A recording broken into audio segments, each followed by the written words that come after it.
Hello everyone, আমি প্রভাতী চলে এসেছি আরও একটি রেসিপি নিয়ে পটলের চপ। পটলের চপ বানানোর জন্য আমি প্রথমে এখানে পটলগুলো ধুয়ে নিয়েছি ভালো করে। পটলগুলো ধুয়ে নেওয়ার পর আমি গাগুলো ভালো করে চেঁচে নিলাম, প্রত্যেকটা পটলেরই গাগুলো চেঁচে নেওয়ার পর এবার আমি পটলগুলো কাটবো। কাটাটা একটু ভালো করে দেখে নিই, একবার সোজা দিকে কাটবো, একবার ব্যাকা দিকে কাটবো। কাটাটা ঠিকমতো যেন কাটা হয়, তবেই কিন্তু পুরগুলো আমরা ভালোভাবে ভরতে পারবো।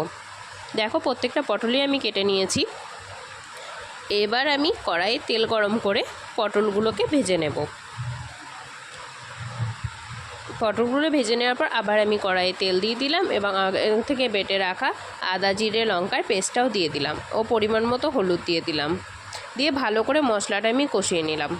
মশলাটা কষিয়ে নেওয়ার পর এতে আমি দিয়ে দিলাম স্বাদ মতো লবণ আর পরিমাণ মতো একটু চিনি দিলাম। চিনিটা আমি স্বাদের জন্য দিলাম, অনেকে নাও দিতে পারো। যেহেতু এটা নিরামিষ হবে তাই পুরটা পুরু করার জন্য আমি এখানে একটু আলু সেদ্ধ ব্যবহার করেছি।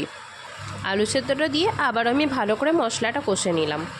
এবার আমি মশলাটাকে দিয়ে পুরটাকে ভরে নিলাম পটলের মধ্যে, ভালো করে ভরবে চিপে চিপে। পটলের মধ্যে দেখো পুরগুলো ভালো করে ভরা হয়ে গেলে এখানে আমি বেসনটাও মাখিয়ে নেব। বেসনের মধ্যে তেমন কিছু দিইনি, বেসন পরিমাণ মতো একটু রং দিয়েছি আর হালকা একটু আর পরিমাণ মতো লবণ দিয়েছি। দিয়ে বেসনটাকেও ভালো করে মাখিয়ে নিলাম।